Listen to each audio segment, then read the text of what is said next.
وعن أبي سعيد رضي الله تعالى عنه قال قال رسول الله صلى الله عليه وسلم إن الله عز وجل يسأل العبد يوم القيامة فيقول ما لك إذا رأيت المنكر فلم تنكره. قال رسول الله صلى الله عليه وسلم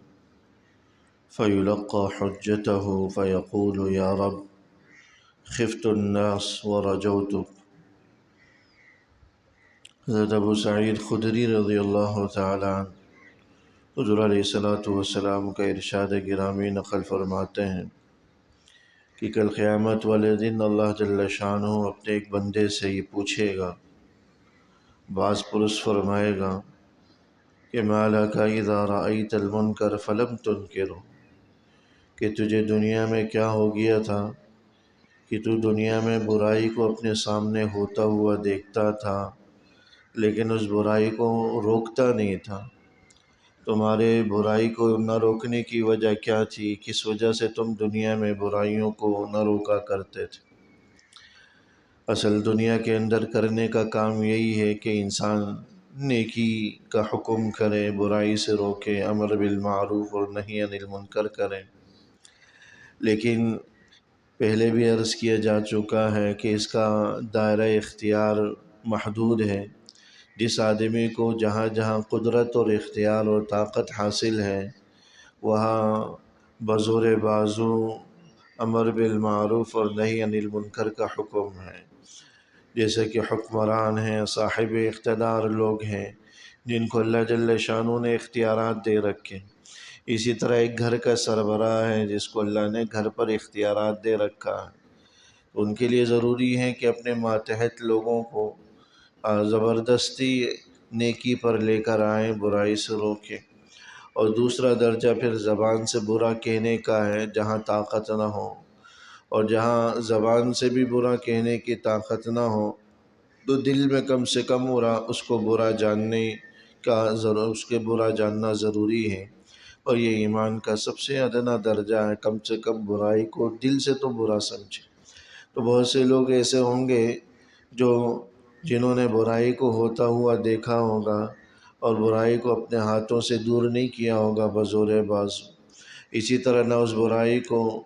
اپنے زبان سے روکا ہوگا، لیکن دل میں انہوں نے برا جانا ہوگا، تو اللہ ان سے بھی باس پرس فرمائے گا کہ تم برائی کو ہوتا ہوا دیکھتے تھے تو اس برائی کو روکتے کیوں نہیں تھے اپنے ہاتھوں سے، اپنے زبان سے۔ اللہ جل شانہ اس آدمی کو معاف کرنا چاہے گا، اس کو دلیل اور جواب اس کو سکھلا دے گا، فیلقا حجتہ، اللہ اس کو اس بات کا جواب سکھلا دے گا، فیقول یا ربی، اور یہ اللہ کی بارگاہ میں عرض کرے گا، اپنا عذر پیش کرے گا، خفت الناس ورجوت، اے اللہ میں لوگوں سے ڈر گیا، میں لوگوں سے ڈرا کہ اگر میں ان کو برائی سے روکوں گا تو وہ مجھے نقصان پہنچائیں گے، مجھے اذیت دیں گے اور مجھے تکلیف پہنچائیں گے، لہذا لوگوں کے ڈر اور خوف کی وجہ سے میں نے برائی کو زبان سے نہیں روکا، ہاتھوں سے نہیں روکا، لیکن دل میں اس برائی کو برا سمجھتا تھا، اور مجھے آپ کی ذات سے پوری امید تھی کہ اللہ میری اس کمزوری کو معاف فرمائیں گے جو لوگوں کے ڈر اور خوف کی وجہ سے میں اس برائی کو کھلم کھلا روک نہیں سکا۔ آپ میرے اس عذر کو قبول فرمائیں گے اور مجھے آپ کی ذات سے امید تھی۔ تو یہ عذر کل قیامت والے دن اللہ کی بارگاہ میں وہ شخص پیش کرے گا جس نے برائی کو ہوتا ہوا تو دیکھا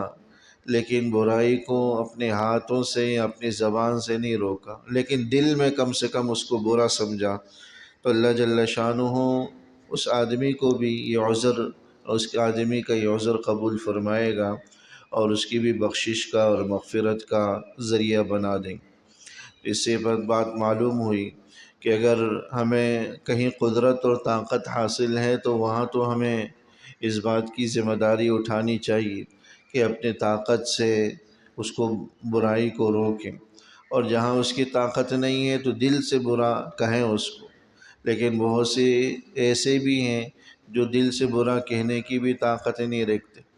بالخصوص ان ممالک کے اندر جہاں آزادی کے ساتھ بولنے کی بھی اجازت نہیں ہوتی، حکومتوں پر اعتراض کرنے کی بھی اجازت نہیں ہوتی، بالخصوص مشرق وسطیٰ کے علاقے، وہاں آزادی کے ساتھ آدمی حکمرانوں کی غلطیوں پر تنقید بھی نہیں کر سکتا، اعتراض بھی نہیں کر سکتا، مجبوراً وہاں ان کو خاموش رہنا پڑتا ہے، کیونکہ بولیں گے تو ان کو قید و بند کی صعوبتیں اٹھانی پڑتی ہیں، مشقتیں اور سزائیں ملتی ہیں۔ تو اللہ جل شانہ ایسے موقع پر اس عذر کو ان لوگوں کے قبول فرمائیں گے کہ لوگوں کے ڈر کی وجہ سے، فتنے فساد اور انتشار کی وجہ سے، لوگوں کے ظلم زیادتی کی وجہ سے وہ زبان نہ کھول سکے، منکر کو منکر نہ کہہ سکے، اللہ جل شانہ ان کے اس عذر کو قبول فرمائیں گے۔ لیکن یہ وہ لوگ ہوں گے جو کم سے کم دل سے تو برا سمجھ رہے ہوں گے، زبان سے تو نہیں کہہ پائے، ہاتھوں سے نہیں روک سکے، لیکن دل سے اس برائی کو برا جانا، تو اللہ جل شانہ اس عذر کو قبول فرما کر اس کی مغفرت فرما دے گا، بخشش فرما دے گا، جبکہ وہ اپنی عجز، اپنی کمزوری کا اعتراف کرے۔ تو اس لیے اللہ کے سامنے ہر حال میں اپنی عاجزی، کمزوری اور فروتنی کا آدمی کو اعتراف کرتے رہنا چاہیے۔ معاشرے میں ان گنت برائیاں ہیں جنہیں ہم روکنے کی طاقت نہیں رکھتے۔ آج جو مسلمانان فلسطین پر جو حالات گزر رہے ہیں، سال بھر سے زیادہ کا عرصہ ہو گیا، پوری مسلم برادری چپ سادے بیٹھی ہوئی، یہ حکمرانوں کا، صاحب اقتدار لوگوں کا جرم ہے، جنہیں اللہ نے اختیار، طاقت، قدرت دے رکھی تھی، اور وہ اس معاملے میں مؤثر آواز بلند کر سکتے تھے۔ عوام کو وہ طاقت نہیں، کیونکہ نہ وہ وہاں جا سکتی ہیں، کہ کوئی وسائل، کوئی ذرائع راستے نہیں ہیں کہ وہاں جا کر براہ راست شریک ہوں ان کی جہاد کے اندر، مقدس عمل کے اندر، یا براہ راست ان کی مدد معاونت کر سکیں۔ راستے مسدود کر کے، بند کر کے رکھ دیے گئے،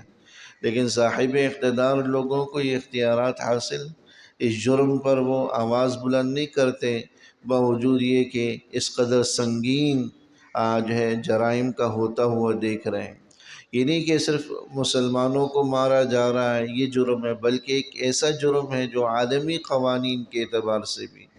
اور اقوام متحدہ کے چارٹر کے اعتبار سے بھی وہ سنگین انسانی جرائم کا وہ مرتکب ہو رہا ہے اسرائیل۔ لیکن ہمارے حکمران چپ سادے بیٹھے ہیں، اقتدار کی رسہ کشی کرنے میں لگے ہوئے ہیں، اقتدار کی رسی کھینچنے اور چھیننے میں لگے ہوئے۔ یہ ایک عظیم جرم ہے جس میں ہمارا حکمران طبقہ جس کا شکار ہے۔ ایسے موقع پر جو صاحب اختیار لوگ ہیں ان کو حکمرانوں کی اس طرز عمل پر اعتراض کرنا چاہیے۔ کل قیامت والے دن اللہ کے سامنے ہم کیا عذر پیش کر سکیں؟ عام آدمی تو اس موقع پر یہ عذر اللہ کے سامنے توبہ استغفار کر لے، اللہ میرے بس میں تو صرف بولنا تھا، میں تو اس سے زیادہ کی طاقت ہی نہیں رکھتا تھا، اختیارات یہ حکمران رکھتے تھے، میرے بس میں جو تھا دعائیں کرنا، احتجاج کرنا، آواز بلند کرنا،